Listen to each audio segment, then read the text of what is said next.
तो the drugs और toxins we need to talk about कि ये कौन से ड्रग्स हैं या कौन से टॉक्सिन्स हैं जो कैसे काम करते हैं। तो कुछ चीज़ों का नाम जान लो।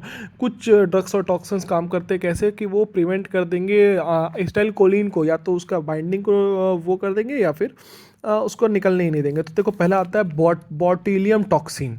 बॉटीलियम टॉक्सिन क्या करता है, वो जो है साइनेप्टिक वेसल्स में फ्यूज ही नहीं होने देगा। जो साइनेप्टिक वेसल्स जो फ्यूज हो रहे हैं, यहाँ पर था ना, बताए थे ना हम कि ये जो साइनेप्टिक वेसिकल्स हैं ये जाके फ्यूज होंगे, यहाँ पर साइनेप्टिक वेसल्स फ्यूज होंगे, इनको फ्यूज ही नहीं होने देगा। कौन?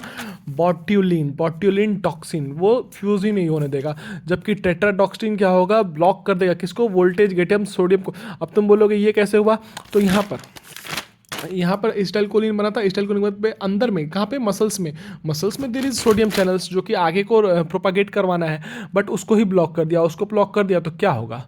ब्लॉक कर दिया तो आगे नर्व ट्रांसमिशन हो, मतलब क्या बोलते हैं, इम्पल्स ट्रांसमिशन होगा ही नहीं, तो कॉन्ट्रैक्शन होगा ही नहीं।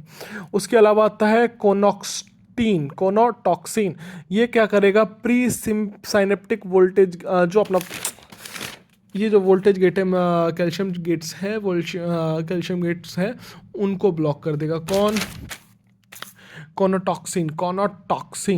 ठीक है, तो ये समझ में आ रहा है, ये सारे स्टाइल रिलेटेड से। दूसरा आप क्या स्टिमुलेट करेंगे? स्टिमुलेट करने का दो तरीका हो सकता है। अब स्टिमुलेट क्या मतलब मसल्स को कॉन्ट्रैक्ट करवाएंगे। तो दीज ड्रग्स और टॉक्सिन ये दो तरीके से काम है। या तो मिमिक कर लो स्टाइल को एंजाइम को, तो ये लोग उसको मिमिक करते हैं। क्या करते हैं? दिस अ मेटाकोलिन, कार्बाकोलोन एंड निकोटीन, ये तीनों जो है मिमिक करते हैं स्टाइल को एंजाइम को और मसल कॉन्ट्रैक्ट करते हैं। अब दिक्कत क्या है कि ये मिमिक किए और कॉन्ट्रैक्ट करवाया, और कॉन्ट्रैक्ट करवाने के बाद दिक्कत क्या है कि देखो हम लोग क्या पढ़े थे कि स्टाइल को एंजाइम जो acetyl co sorry acetyl choline है उसको आप डिस्ट्रॉय कर सकते हैं बाय द, वो डिस्ट्रॉय होता है एक्चुअली किसके किसके हेल्प से? एसिटाइल कोलिन ईस्टरेज की हेल्प से।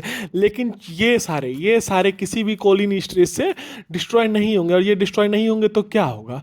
ट्विचिंग होगा, मसल में बार बार जाके वो करेंगे, क्या बोलते हैं, लाइक इम्पल्स देंगे, इम्पल्स करवाएंगे, तो उसकी वजह से क्या होगा? ट्विचिंग होगा और अल्टीमेटली पैरालिसिस हो जाएगा। जबकि थर्ड है कि एसिटाइल कोलिन ईस्टरेज को अगर रोक दिया जाए तब भी तो एसिटाइल कोलिन रिलीज होगा, और उस केस में जब रिलीज होगा तो क्या होगा? उस केस में अगर रिलीज होगा तो बार बार एसिटाइल कोलिन जाके रिसेप्टर्स पे जमा होगा, और जमा होने के बाद इनको हटाने के लिए कोई नहीं है, क्योंकि ईस्टरेज को ब्लॉक कर दिया गया है। तो इसके लिए तुम्हारा क्या बोलते हैं, नियोस्टिजमाइन, फॉस्फेस्टामाइन एंड डिसआइसोप्रोपाइल, ये तीनों क्या करते हैं?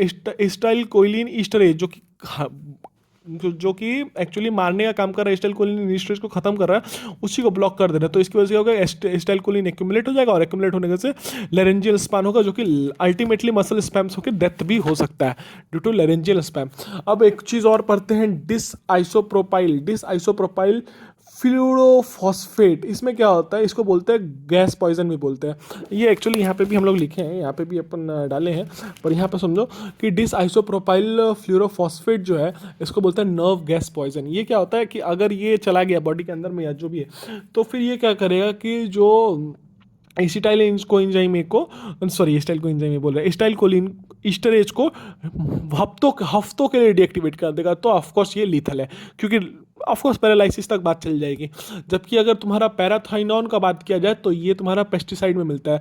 पैराथाइनिन और मेलाथियन एंड पैराथियन, ये जो है ऑर्गेनोफॉस्फेट्स है जिनकी नॉर्मली पेस्टिसाइड में मिलता है। अब जब बहुत लोग जो है मरने के लिए पेस्टिसाइड्स को कंज्यूम कर लेते हैं, तो उनमें उस केस में क्या होता है कि यही होता है, ये दोनों चीज़ प्रेजेंट है, पैराथियन और मेलाथियन।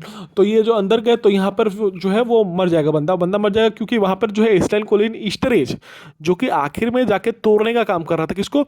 एसिटाइल कोलिन को खत्म करने का मतलब, उसको जाके ब्लॉक कर देंगे। अब ब्लॉक करने के बाद क्या क्या सिम्टम्स दिखेंगे पेशेंट में? पहला salivation, lacrimation, urination, defecation, gastric cramps and emesis. ये 5, इसको बोलते हैं स्लज, सॉल्व में निमोनिक से स्लज।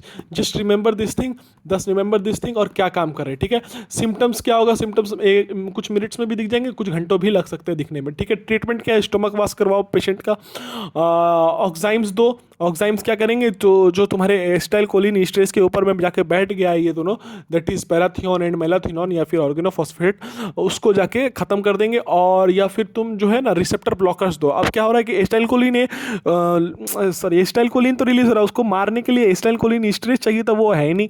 अब जो वो है नहीं तो क्या किया जाए? तो उसके जगह पे क्या करो कि रिसेप्टर्स को ही ब्लॉक करो। तो रिसेप्टर्स को ब्लॉक करेगा तो ऑफकोर्स बार बार रैपिड सेंस नहीं होगा, तो ऑफकोर्स अपना बात हो जाएगा। तो these are the toxins and drugs we needed to learn.